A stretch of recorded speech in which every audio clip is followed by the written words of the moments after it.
The car made a strange noise last week, a scratching sound. And my first thought wasn't, I need to get that checked. It was, I can't afford this. My whole body went cold. It turned out to be nothing, just a small stone. But the feeling stayed with me. Why does a tiny, unexpected problem feel like a complete disaster waiting to happen? Because you're driving without a shock absorber. A shock absorber? My car has those. The mechanic said they're fine. I don't mean for your car. I mean for your life. Most people think the problem is the unexpected bill, the broken phone, the emergency flight.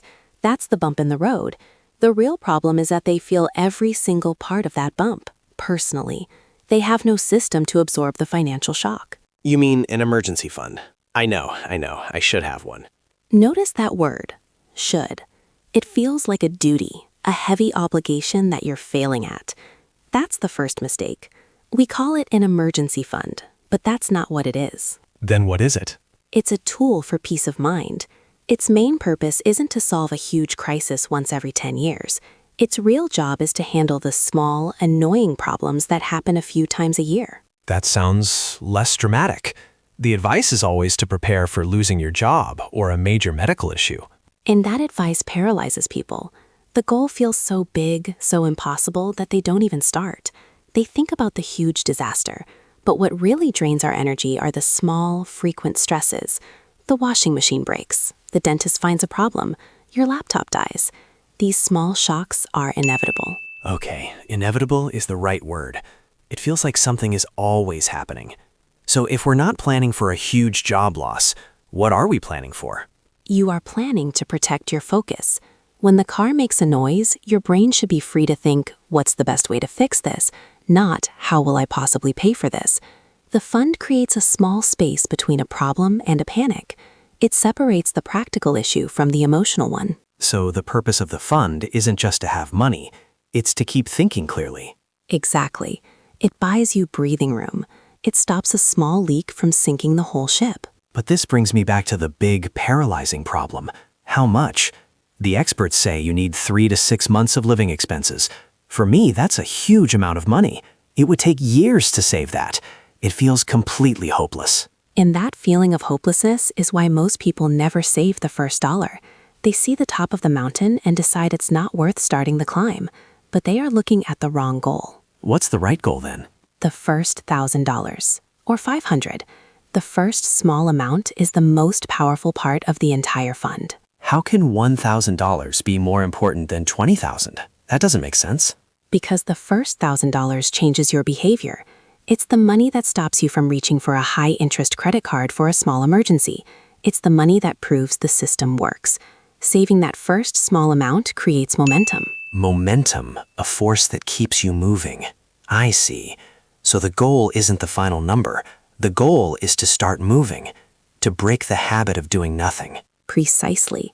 Once you have that small buffer, your mindset shifts. You see that it's possible. You feel the calm it brings.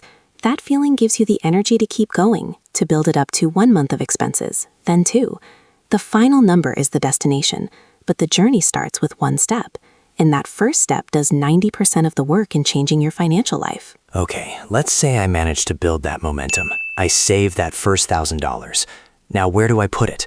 I hear so much conflicting advice. Some people say keep it in cash, others say invest it so it grows. My instinct is just to leave it in my main bank account. That is the most common approach, and the most dangerous. Why dangerous? It's my money. I want to see it. I want to know it's there. The job of this money is not to make you rich. Its job is to be there when you need it, nothing else. If you invest it, the value could fall right before you need to use it. That defeats the purpose. But the bigger danger is keeping it in your main account. Because I might spend it? Not even consciously. Money in a daily account is seen by our brains as available money. You look at your balance and think, I have enough for that nice dinner, that new jacket. The emergency money gets mixed with the coffee money. For this system to work, the money must be separate. It needs to be easily accessible, but not too easy. So not hidden under my bed, but not in my wallet either. A perfect way to put it. The ideal place is a separate, high-yield savings account. At a different bank, if possible. A different bank? Why? To create a little bit of friction. It's still your money. You can transfer it in a day or two, but you won't see it every time you check your main balance. It's not part of your daily spending decisions. You have to consciously go get it. That small delay gives you time to ask one simple question. Is this a real emergency? That makes sense. But Sarah, if this is all so logical, why do so many smart people I know still fail? They understand the ideas, they have good jobs, but they live on credit. When stress hits, all this logic just seems to disappear.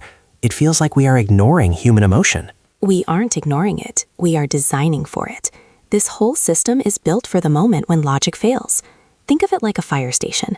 Firefighters don't go looking for water after the alarm rings. They have a tank, always full, ready to go. They designed a system to work under pressure. So the separate account, that's the water tank. Exactly. Each part of the system is designed to support you when you are stressed and emotional. The purpose, protecting your peace of mind, is the motivation to start. The small initial goal, that first $1,000, is the component that builds your momentum. And the location, a separate, accessible account, is the structure that protects you from impulsive decisions. All these components work together. They create genuine financial resilience. Resilience. I like that word. It's not about being invincible. It's about being able to recover quickly. It's the ability to absorb a shock and return to your original shape. Without this system, a small financial problem can bend your life out of shape for months or even years with high-interest debt. So a person with this system has stronger financial resilience. They can handle problems that are inevitable. Yes, and they build that strength by starting with a small, achievable goal to gain momentum. The key is putting each component in the right place. Especially keeping the money in a separate, accessible place, so you can get it when you need it, but you don't spend it by accident. It seems you understand the system perfectly. I think so. It's not about saving a huge pile of money. That was the block for me. It's about building a small wall between my life and the world, so that when the world pushes, I don't fall over. And what happens when you don't fall over? You can think. You can make a better decision. You're not acting from a place of fear. You're acting from a place of control. That's it. So this isn't about becoming better with money. It's about buying back my ability to think clearly during a crisis. And that is a skill worth far more than any amount of interest you could earn.